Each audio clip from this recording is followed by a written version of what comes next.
लगातार हमने आपको बताया कि R9 टीवी पिछले 3 से 4 दिनों से गुड़िया के गांव, गुड़िया के घर पर मौजूद है। हमारे सहयोगी कुलदीप हमारे साथ में लाइव इस समय जुड़ चुके हैं। कुलदीप, क्या अपडेट है, क्या हलचल है? कल प्रियंका और राहुल ने मुलाकात की परिवार से, उन्हें पूरी तरीके से आश्वस्त किया है। स्वर्ण समाज की मीटिंग भी है, क्या कुछ वहां हलचल देखने को मिल रही है? विस्तार से बताएं। जी सृष्टि पांडे, आपको बता दें कि आज का दिन भी बहुत हैपनिंग होने वाला है। वजह यह है कि डीएम साहब ये कह रहे थे कि मीडिया तो चली जाएगी और यहाँ हम रह जाएंगे, लेकिन ऐसा नहीं है। मीडिया यहाँ जमी हुई है और यहाँ पर लगातार नेताओं का आना जाना भी जारी है। आज भी दिन ज्यादा हैपनिंग इसलिए कह रहे हैं, समाजवादी पार्टी का की एक प्रतिनिधिमंडल, 11 सदस्यीय प्रतिनिधिमंडल, वो भी पहुंच रहा है। लेकिन कुछ घटनाक्रम जो है लगातार बदलाव होते जा रहे हैं। राहुल गांधी, प्रियंका गांधी बॉर्डर पहुंची, 3 मांगे उन्होंने उठाई। उन्होंने कहा कि जुडिशियल इंक्वायरी की होनी चाहिए, सुप्रीम कोर्ट का जज ये करे इंक्वायरी, और उसके बाद जो जिस तरीके से जलाया गया, पेट्रोल डालकर जलाया गया, परिवार को सूचित नहीं किया गया, उस पर भी सवाल खड़े किए गए। लेकिन यहाँ माहौल थोड़ा दूसरा है। यहाँ पर देखिए, हमारे साथ इस वक्त पूर्व विधायक है हाथरस के राजवीर साहब। राजवीर साहब, आप यहाँ मोर्चा खोलने वाले हैं, यहाँ पर अब सब समाज के लोग इकट्ठा होने वाले हैं थोड़ी देर में। आपकी क्या कुछ मांगे है? आपका तो बिल्कुल ही नजरिया 360 डिग्री बिल्कुल चेंज है। आप कहते हैं कि वो दोषी है ही नहीं, आरोपी है ही नहीं, ये कहना है आपका? मेरा कहना नहीं है, ये प्रमाणिक और रिकॉर्डेड है। अच्छा, 14 तारीख को जब लड़की और लड़की के भाई ने स्वयं पैदल चल के जाके थाने में FIR लिखाई, उसमें एक व्यक्ति से मारपीट की बात स्वीकार की, और उसके बाद में जब राजनीतिक दलों के लोगों का संपर्क शुरू हुआ और उन्होंने उनको भड़काना शुरू किया कि आपको पैसा मिलेगा, आप ये लिखवाइए, आप ये लिखवाइए, आप ये लिखवाइए, तब उन्होंने जो है बयान अपने बदलते गए।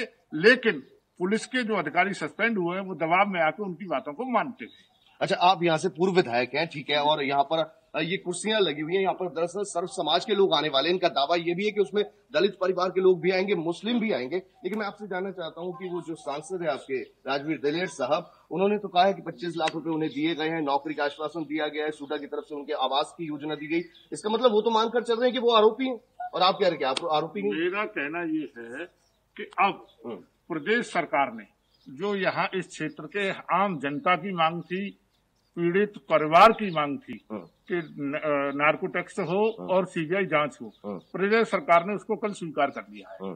इसलिए यहाँ पर जो लोग आ रहे हैं वो सभी धर्म और सभी समाज के लोग आ रहे हैं। उनका ये कहना है कि हम प्रदेश सरकार के इस आदेश का स्वागत करते हैं और यह मांग भी करते हैं कि इसमें जल्दी से जल्दी जांच हो और सत्यता सामने आए।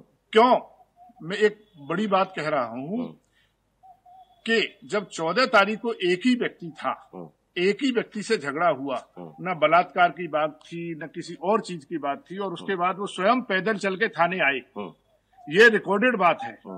तो ये बता दीजिए, यहाँ के बाद में Aligarh medical college, Hathras district hospital में आए, उन्होंने अपना मेडिकल कराया। तो आपको क्यों लगता है नार्को टेस्ट के लिए परिवार तैयार है?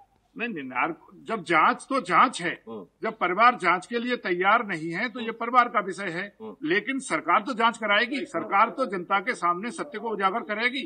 और मैं तो बधाई देता हूँ मुख्यमंत्री योगी आदित्यनाथ जी को कि उन्होंने इतना बड़ा साहसिक निर्णय लिया है कि जांच को सत्यता की तरफ ले जा रहे हैं। और बड़े कठोर शब्दों में कह रहा हूँ कि जो 15 दिन से सभी मीडिया के चैनलों ने झूठ का प्रसारित किया, जबकि उनको ये जानकारी थी कि 14 तारीख को जो है एक ही व्यक्ति था, और उसके बाद में बलात्कार और ये।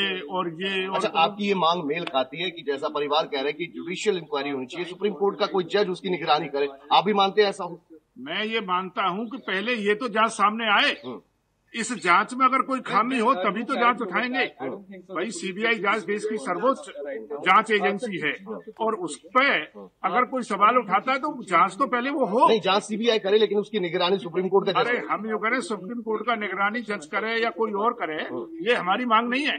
हमारी तो जितनी है उतनी ही है और हम उससे संतुष्ट हैं, और हम चाहते हैं कि अगर दोषी हैं तो सजा हो। अच्छा, बाई इलेक्शन से ठीक पहले ऐसा भी लग रहा है, जिस तरीके से धर्म के आधार पर पोलराइजेशन होता है और उसके बाद चुनावों में जीत दर्ज की जाती है, यहाँ अब ऐसा लगता है कि जात के आधार पर भी पोलराइजेशन अच्छा खासा होने वाला है, चाहे उसमें बीजेपी का योगदान हो या दूसरी मुख्तलिफ पार्टियों का। राहुल गांधी कल पहुंचे हैं, उन्होंने भी कुछ सांत्वना दी है, उन्होंने भी कोई चेक सौंपा है। आज प्रतिनिधिमंडल समाजवादी पार्टी का पहुंचा है। बाई इलेक्शन से पहले ये मुहिम बहुत तेज कर दी गई, इस मामले को बहुत जोर शोर से उठाया जा। मैं एक दूसरी बात कहना चाहता हूँ जो इस बात से बिल्कुल अलग हटके है। जहाँ तुमने राहुल गांधी और प्रियंका गांधी का नाम लिया, हमारे यहाँ ये ब्रज क्षेत्र बोला जाता है, ये आध्यात्मिक का क्षेत्र है। आध्यात्मिक के क्षेत्र में जिनका दोनों का आप नाम ले रहे हैं, राजीव गांधी, प्रियंका गांधी को, हमारे यहाँ इनको वर्ण शंकर बोला जाता है। और वर्ण शंकर वो होते हैं जो श्राद्ध पक्ष में जिनका पानी भी अपने पूर्वजों को नहीं दे सकते हैं, उनका पानी पूर्व स्वीकार नहीं करते। वर्ण शंकर हैं, तो ऐसे वर्ण शंकरों की बात का क्या विश्वास किया जाए जिनको केवल राजनीति और झूठ बोलना है। ऐसे वर्ण शंकरों की बात का यहाँ आध्यात्मिक क्षेत्र कहीं कोई महत्व नहीं देता और न इनका कोई जनाधार है महत्व का। ये तो केवल और केवल ऐसे परिवार में पैदा हुए क्या लगता है कल वो इजाजत उनको मिली, वो कल अस्थियां चुनने गए, जो फूल चुनते हैं वो चुनने गए, वो चुन लिए, लेकिन उसके बाद उनका परिवार का ये कहना है कि हम इसे विसर्जित नहीं करेंगे क्योंकि हो सकता है ये हमारी बेटी का शव था ही नहीं। ये सब लोग जो है उनको भड़का रहे हैं, वो हमारे बीच के हैं, हमारे बीच में रहे हैं और आगे भी हमारे बीच में ही रहेंगे। वो भी सब हमारे हैं, उनसे कोई जातीय दुश्मनी नहीं है, पहले से दुश्मनी नहीं है। अगर कोई घटना चक्र छोटा मोटा आए दिन गांव में होते रहते हैं, ये कोई ऐसा विषय नहीं है कि कोई बड़े चक्र हुए हैं। ठीक है, और आगे भी उसे यहीं रहेंगे और हम लोगों के बीच में रहेंगे। नहीं देखिए कुलदीप, जिस तरीके की बातें ये सर कर रहे हैं, जिस तरीके की बातें सर कर रहे हैं, इनसे जरा ये पूछिए कि आखिरकार आप लोग, परिवार भी उनका यही कह रहा है, आप अपराधियों के साथ में खड़े क्यों हैं? जब पुलिस प्रशासन ने उनकी अरेस्टिंग की है, गुड़िया ने खुद अपना बयान दिया है, उनकी माता ने अपना बयान दिया है कि उसके साथ में ऐसी चीजें हुई हैं, तो उनको सपोर्ट करने के लिए वो कह रहे हैं कि छोटी मोटी चीजें होती रहती हैं। क्या एक लड़की की जान चली गई और उसकी अस्थियों को आज उसका परिवार लेकर बैठा हुआ है कि हम विसर्जित नहीं करेंगे, रातों रात लड़की को जला दिया गया, परिवार को अधिकार नहीं दिया गया, क्या परिवार न्याय की गुहार नहीं लगा सकता है? कह रहे हैं छोटी मोटी चीजें होती रहती हैं, जरा अपने ऊपर एक बार लेकर देखें कि क्या ये छोटी मोटी चीजें हैं। ठीक है सृष्टि, ठीक है सृष्टि।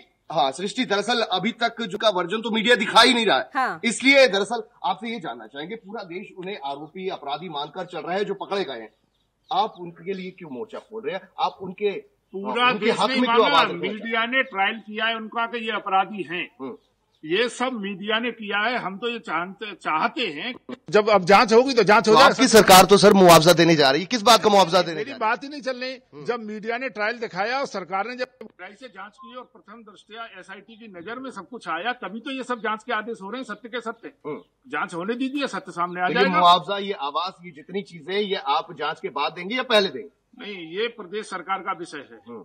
कुलदीप फिर से बातचीत करिए और जरा ये मानसिकता समझ में नहीं आ रही है कि जब पुलिस ने गिरफ्तारी की, पूरी मीडिया को रोका गया कि आप अंदर जाकर परिवार से बातचीत नहीं कर सकते हैं।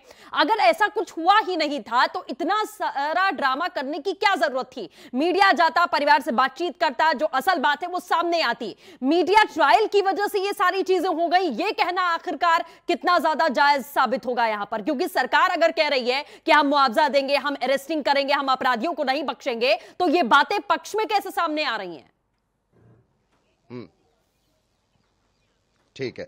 अच्छा सर, आपने मीडिया ट्रायल की बात की, इसी पर सवाल उठाएंगे आपसे। मीडिया ट्रायल अगर हुआ तो आपने पहले 3-4 दिन तो पूरा प्रतिबंध लगा दिया, मीडिया क्या वहां पंछी पर नहीं मार सकता था, चुनिंदा अधिकारी वहां पर मौजूद थे और क्या हो रहा था किसी को पता नहीं था। परिवार चाह रहा था उसकी बात आगे निकले, बात को क्यों बाहर नहीं आने दिया जा रहा था? मीडिया वाले 15 दिन से कहां थे? 14 तारीख को घटना हुई थी, 14 तारीख को घटना हुई, 25 तारीख को उसकी तबीयत खराब होती है और बताया जाता है।